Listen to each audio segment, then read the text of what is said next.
by them. It's not that long, and then we can talk about it after. How does that sound? Sounds like a plan. All right. I like plans. Me too. Okay. So just starting up the audio recording. So welcome to Ethics, Analytics, and the Duty of Care, Module 6. This is the introduction to Module 6, and I got slides, and the slides are titled Introduction to the Duty of Care. So let's see what they look like when I put them on the screen.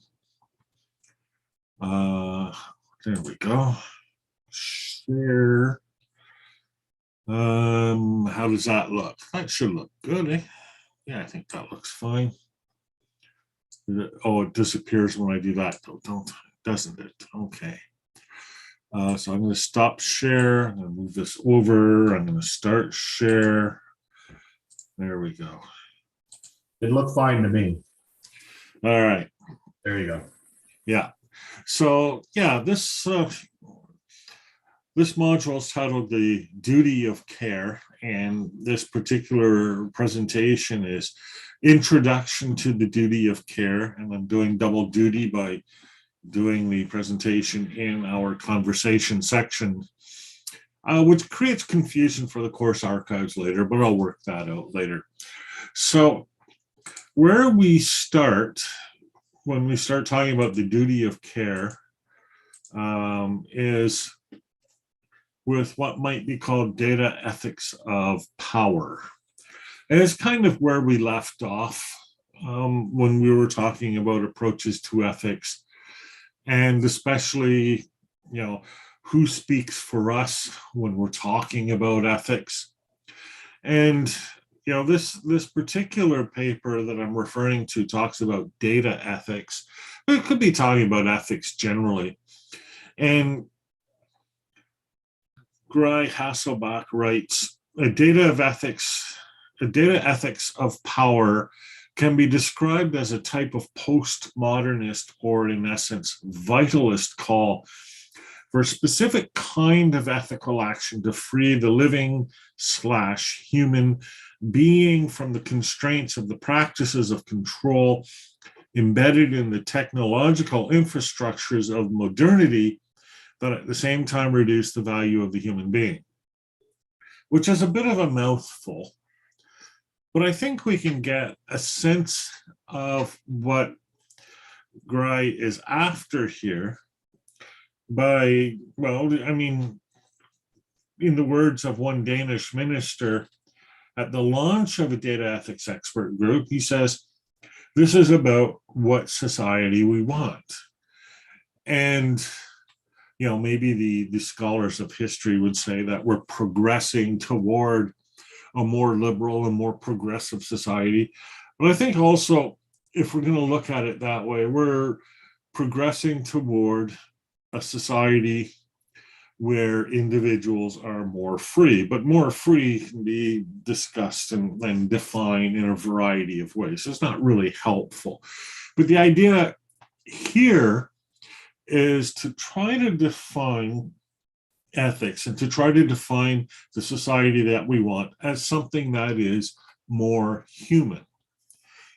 And it's a reaction to not only new technology and surveillance and things like that, but it's a reaction to industrialization in general, to technocracy in general, perhaps even to the military-industrial complex, and to the dynamics of the modern nation state, which are all about management, control, hierarchy, and power. And this is a reaction to that.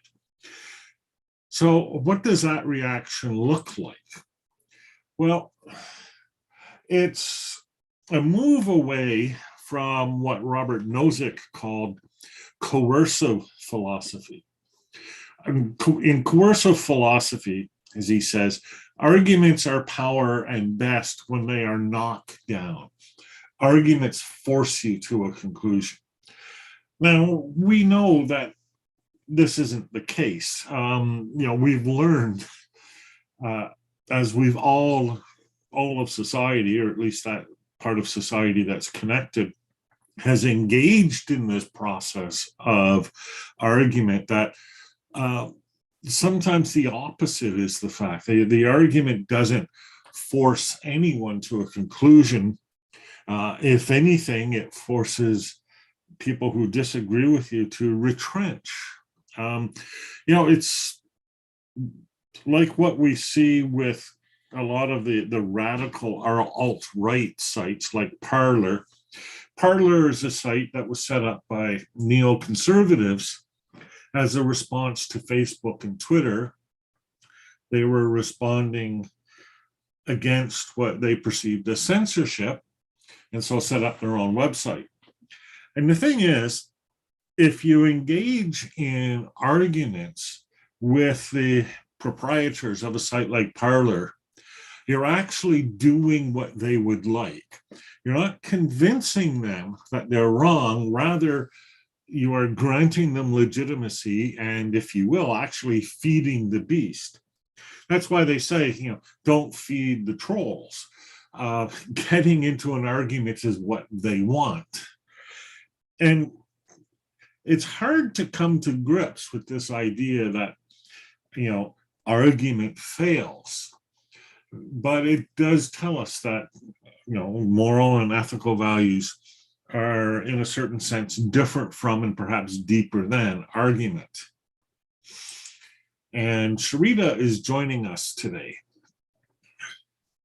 So we'll just give Sharita a couple of seconds here to join.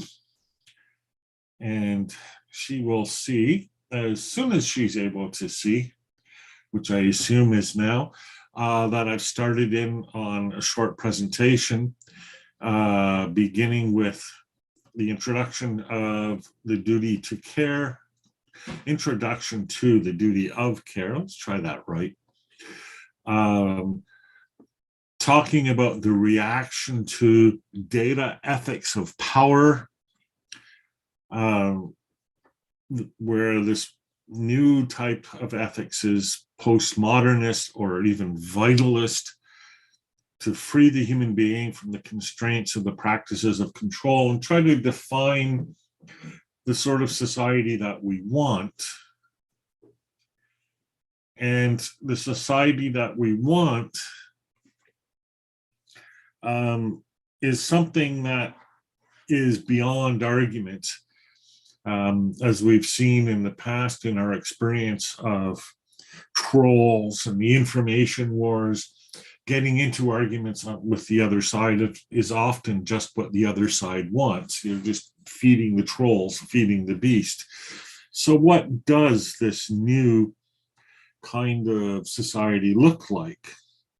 Well, with respect to something like Parler and perhaps similar sites, we have no real obligation to try to argue for our views or convince them of anything. The response, I think, has been mostly that we can recognize Parler for what it is and deplatform the site simply because we find it repugnant and offensive. And if you don't like the example of Parler, pick your own example, right? You can find something that's repugnant and offensive and say, okay, well, we'll deplatform that. And that's what leads us into something like an ethics of care. Now, I'm quoting from David Weinberger here, which is maybe exactly the wrong sort of person I should be quoting for the first mention really of ethics of care, but I'll live with that. And really here, he says, instead, thinking about morality in terms of relationships with distinct and particular individuals to whom we owe some responsibility of care.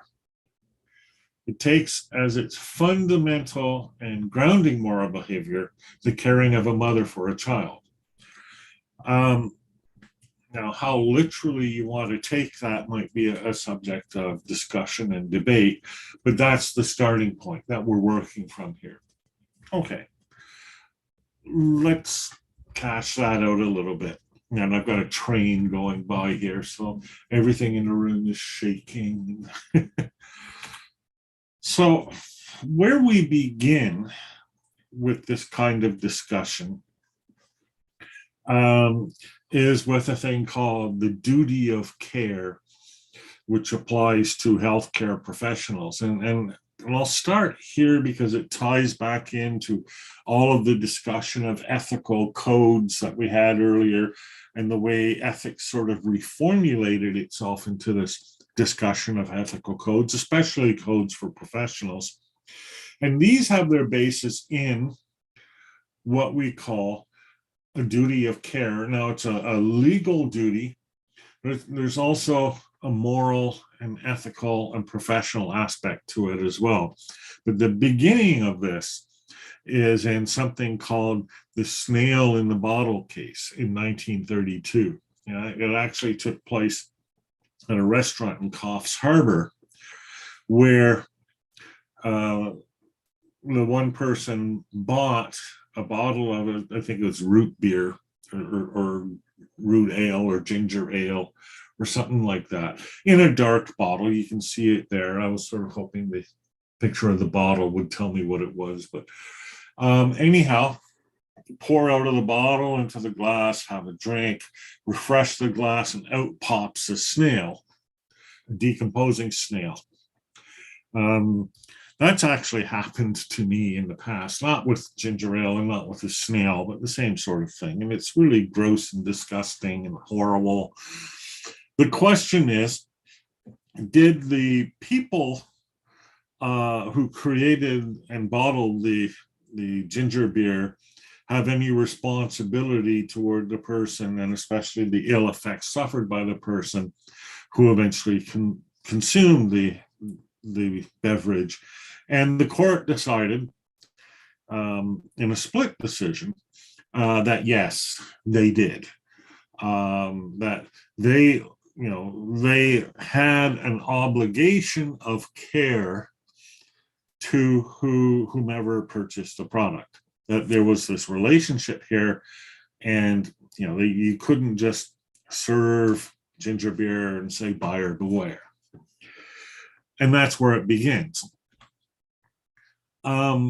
And since then, it develops quite a bit. And I'm jumping over, and we'll, in other presentations, we'll look at more of the details. But the idea here is that it develops into a formal legal principle, specifically a legal obligation, and I'm quoting here from Wikipedia, a legal obligation which is imposed on an individual requiring adherence to a standard of reasonable care while performing any acts that could foreseeably harm others. Now, that's quite different from the concept of care with mother and child. And I think we need to keep these two senses in mind, because I think in the actual discussion of these, there's a lot of overlap between them, even though we have two distinct perspectives, two distinct points of view, the one being the care from the mother's perspective, the other being the care from the professional's perspective. Oops, wrong way. So one of the big distinctions, I think, between a mother's care and a professional care is to whom that care is owed. Here I'm quoting from Pfeffer, who's the author of one of these ethical code discussions that we talked about way back in Module 3, writing, as a representative of the company, you have one set of responsibilities. As a concerned private citizen, you have another set of responsibilities. It's nice when those converge, but that's not always the case.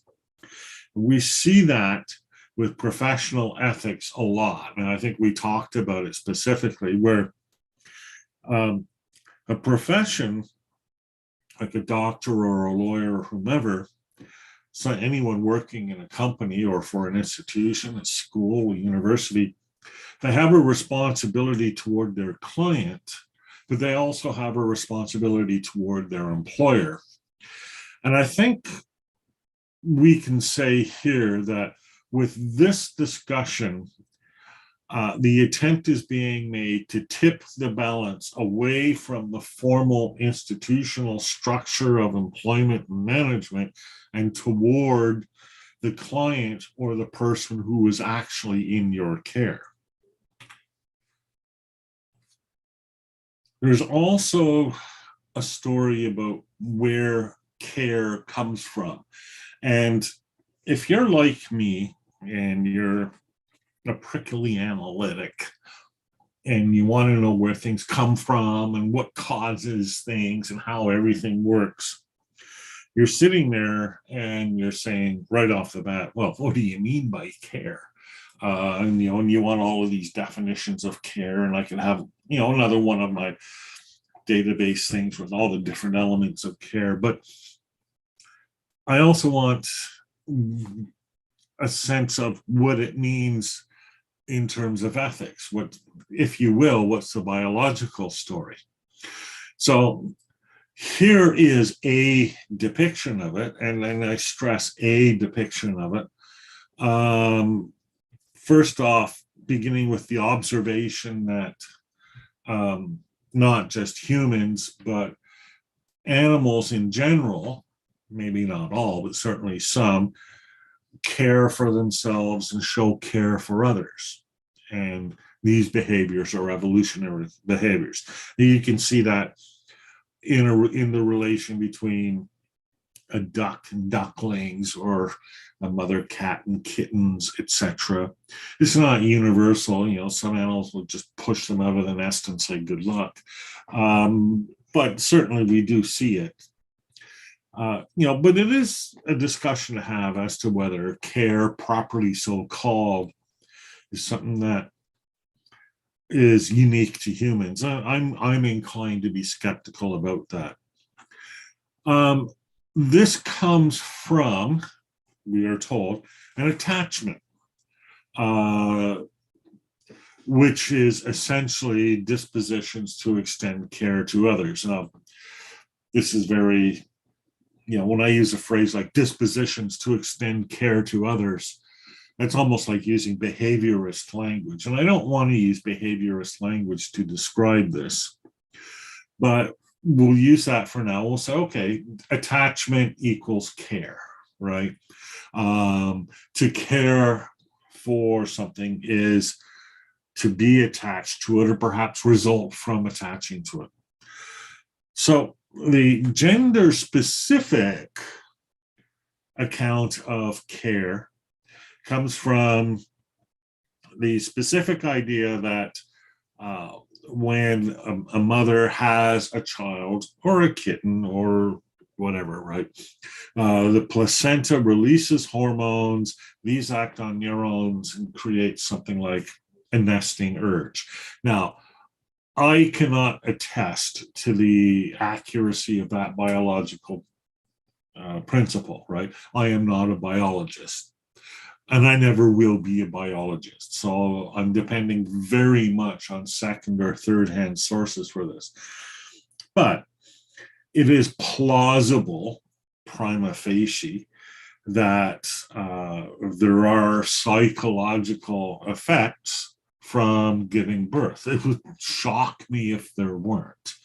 But, again, not having the expertise in the subject, I can't comment on it a whole lot.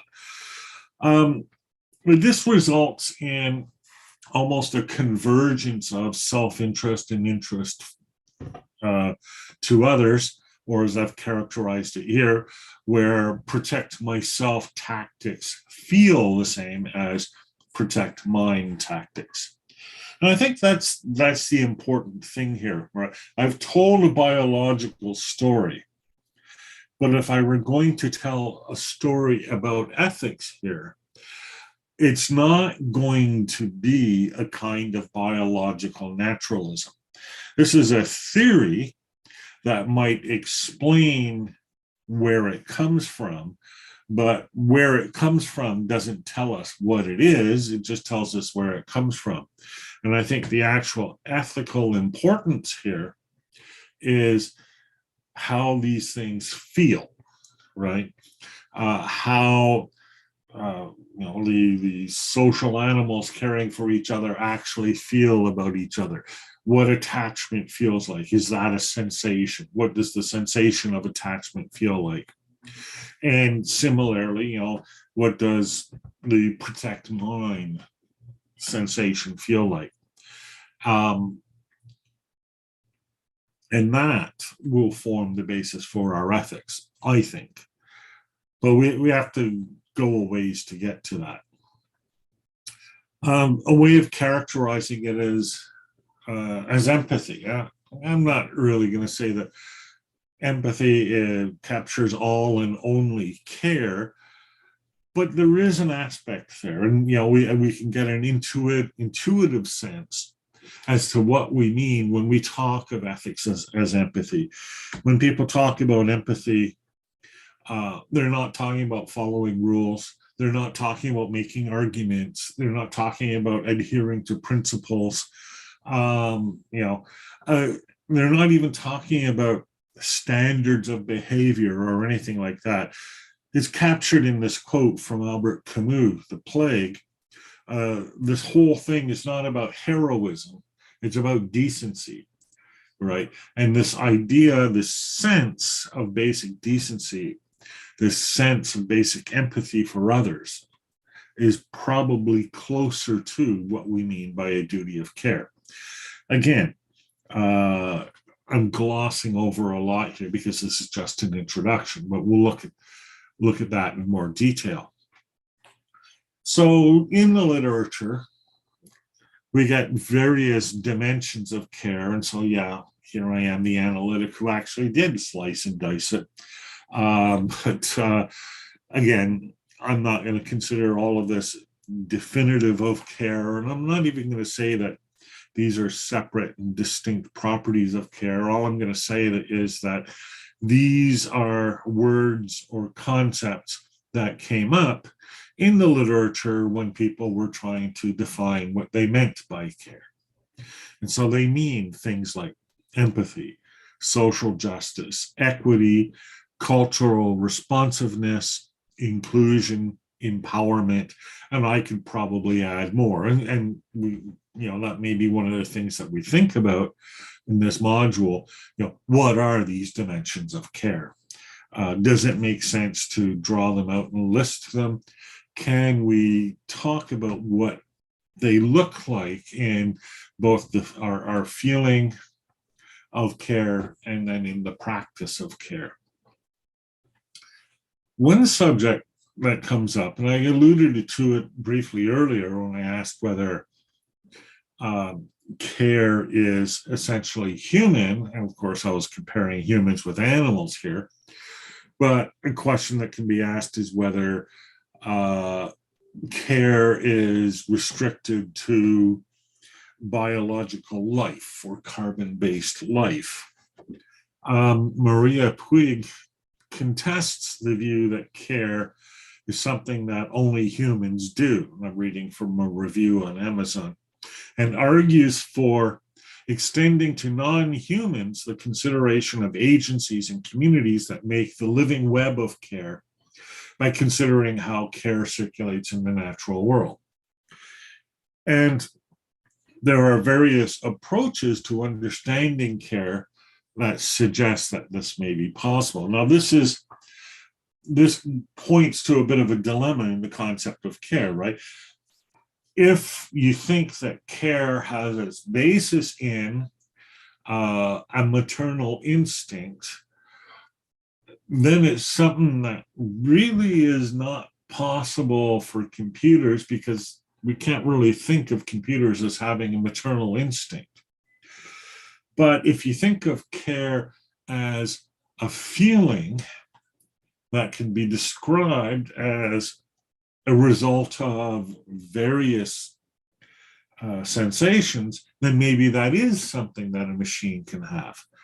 Or if you become more instrumentalist or functionalist or operationalist, and you think of care not so much as the sensations, but rather the practice, the attitudes, and even the mechanisms, then clearly care is something that can be done by a machine. And part of this is how much either of these things matter, right? Does it matter if the feeling of care accompanies the practice of care? Or can you conduct the practice of care without the feeling of care? And I find that an interesting question. In our field, a lot of this, and frankly, still at a fairly superficial level, leads us into something that we can call a pedagogy of care. I'm quoting from Maha Bali here, who's written about it.